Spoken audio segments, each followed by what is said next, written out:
नमस्कार. मी आबा माळकर. आपण पाहतात लक्षवेध. मंडळी, काल उबाटा सेनेचे प्रमुख उद्धव ठाकरे यांची सभा झाली आणि त्या सभेत उद्धव ठाकरे यांनी जे भाषण केलं त्या भाषणाचा गौरव मराठी मीडियाने, हा मराठी मीडिया आपल्या सगळ्यांना माहिती आहे की उद्धव ठाकरे ह्या मराठी मीडियासाठी हिरो आहेत आणि त्यांना अधिक हिरो करण्याच्या उद्देशाने हा मराठी मीडिया सातत्याने उद्धव ठाकरे काहीही बोलले तरी तडाकेबाज, धडाकेबाज आणि काय काय बाज बाज बाज असे लावले जातात आणि ते भाषण आपल्या समोर मांडलं जातं. उद्धव ठाकरे यांचं कालचं भाषण हे तडाकेबाज भाषण असं मीडियाने सांगितलं. पण मित्रांनो, उद्धव ठाकरे काय बोलले? तर नेहमीप्रमाणे भाजपला तडीपार करू, भाजपला 400 ही आकडा पार करता येणार नाही, भाजपने ईव्हीएम थांबवून दाखवावं, ईव्हीएमचा घोटाळा झाला तर असंतोष पसरेल, हे नेहमीच म्हणजे अगदी सातत्याने उद्धव ठाकरे हे बोलतात.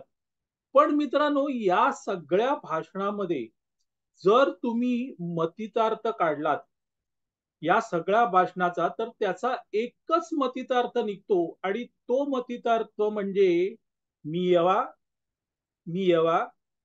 आता हे मी यवा म्हणजे काय, याची तुम्हाला गोष्ट सांगतो. मंडळी, माझी आई ही गोष्ट सांगायची. कोकणामध्ये एका घरामध्ये दोन सुना असतात, एक मोठी आणि दुसरी लहान.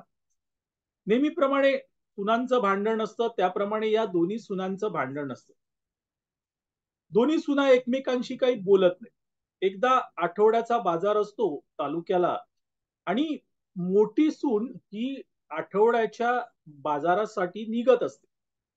त्यावेळेस त्या घरामध्ये जी छोटी सून असते तिला काही या आठवड्याच्या बाजाराला जाता येत नाही.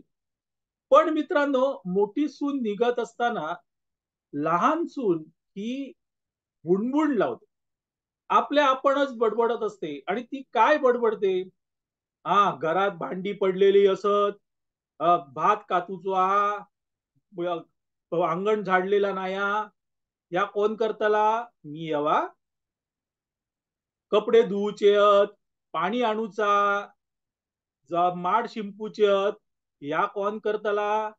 मी यवा. सासऱ्याक खाऊ घालूक वया, सासूक सासूचा लुगडा नेसून नेसाक वया, मी यवा. म्हणजे काय मित्रांनो, तर ती सातत्याने अप्रत्यक्षरित्या मोठ्या सुनेला सांगत असते की तू चाललीस, पण ही कामं कोण करणार? पण ही कामं मी बाजूला ठेवायलाही तयार आहे, फक्त तू मला सांग, मी तुझ्या बरोबर येऊ का? आता हे सगळं भांडण असतं, त्यामुळे या सुना प्रामाणिकपणे बोलत नाहीत. पण अशा या कोड वाक्यातून ती लहान सून मोठ्या सुनेला सांगत असते की बाई, आता झालं गेलेलं विसरून जा, मी तुझ्या बरोबर आठवड्याच्या बाजाराला येते, मी येवा. मंडळी, कालचं उद्धव ठाकरे यांचं ते जे भाषण आहे ते तुम्ही प्रामुख्याने बघितलं तर त्या सगळ्या भाषणातून ते भाजपला सांगतायत मी येवा, म्हणजे मी तुमच्या सोबत येऊ का? मागच्या काही दिवसांची उद्धव ठाकरे यांची भाषणं काढून बघा. सुरुवात झाली ही कोकणातल्या भाषणातून झालेली.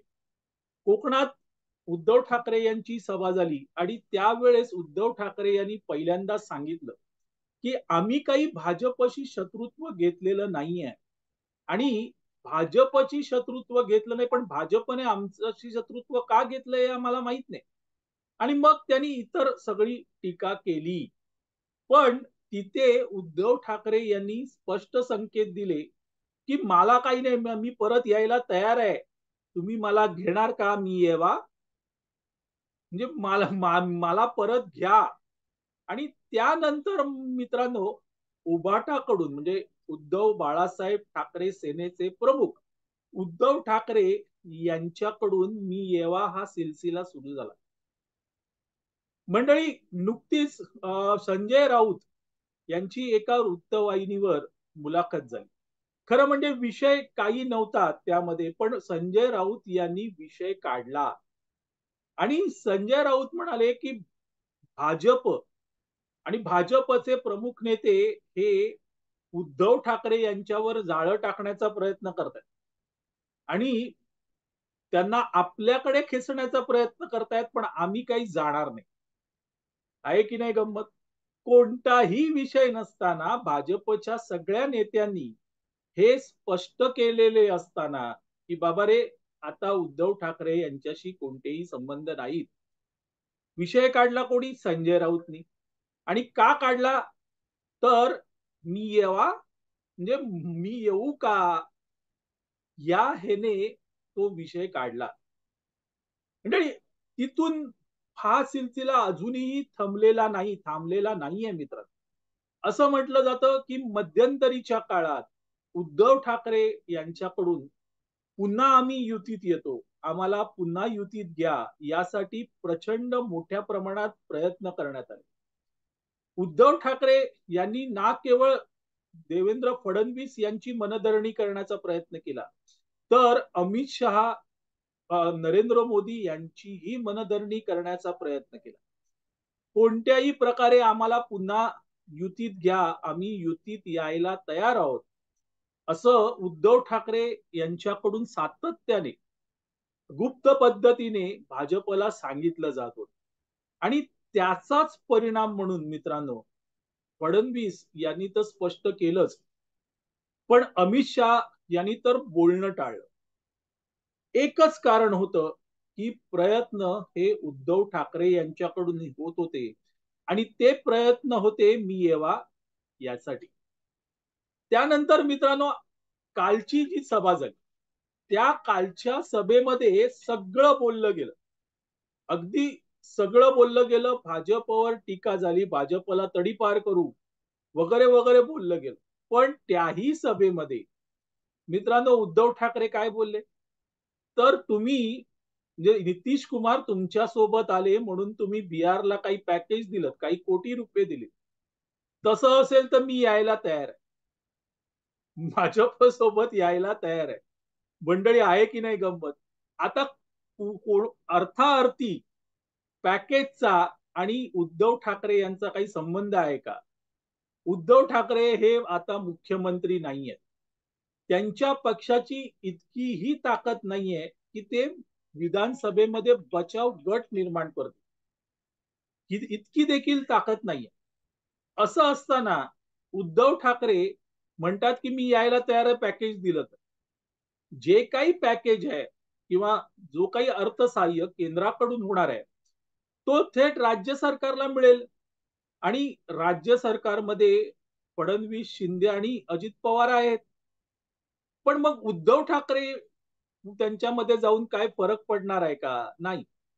पण बिहारचं उदाहरण दिलं की बिहारमध्ये जसं पॅकेज दिलं का, तर नितीश कुमार भाजप सोबत गेले, तसं जर महाराष्ट्राला पॅकेज मिळणार असेल तर मी येतो, मी तुमच्या सोबत यायला तयार आहे. म्हणजे काय मित्रांनो, मी येवा बस, हे आहे. आणि तोच कालच्या सगळ्या भाषणाचा मतितार्थ होता. उद्धव ठाकरे यांना आता कळून चुकलेलं आहे की भले महाविकास आघाडी, भले वंचित सोबत ये, काही झालं तरी आपण आपला निभाव लागणार नाहीये. कारण आपल्यामध्ये एकतर आमदार राहिलेले नाहीयेत, खासदार राहिले नाहीयेत आणि त्याही पेक्षा महत्वाचं म्हणजे आपल्याकडे कोणत्याही प्रकारे जनाधार नाही. हा जो सहानुभूती, जनाधार, हे जे सगळं हाईप तयार झालेलं आहे, हे मीडियाने तयार केलेलं आहे, हे आता त्यांना उमजायला लागलेलं आहे. आणि त्यामुळे ते हळूहळू हे प्रयत्न करतायत मी येवा, हे प्रयत्न त्यांचे चालू आहेत. आणि त्याही पेक्षा महत्वाचं असं की ईडी असेल किंवा मुंबई पोलीस असतील, सीबीआय असेल, यांचे फास आता अधिक घट्ट आवळायला लागलेले. एक एक सहकारी गळून पडतायत आणि त्यांनी जे काही केलेलं आहे, म्हणजे जी काही कृत्य किंवा अपहार केलेला आहे, त्या सगळ्याचे परिणाम खुद्द त्यांनाच भोगावे लागणार आहेत. भले मग त्याचा वाटा हा मातोश्रीपर्यंत गेला असेल, मात्र त्यांनाच भोगावे लागणार आहेत. आणि त्यावेळेस उद्धव ठाकरे हे आपल्या सोबत राहणार नाहीत याची त्यांना खात्री आहे. आणि म्हणून त्यांचाही विश्वास आता उद्धव ठाकरे यांच्या सोबत नाहीये. अशा वेळेस फक्त आणि फक्त एकच मार्ग आहे की आपण भाजप सोबत जाणं. आपण भाजप सोबत गेलो तर आपल्याला आठवडा बाजारी जाता येईल.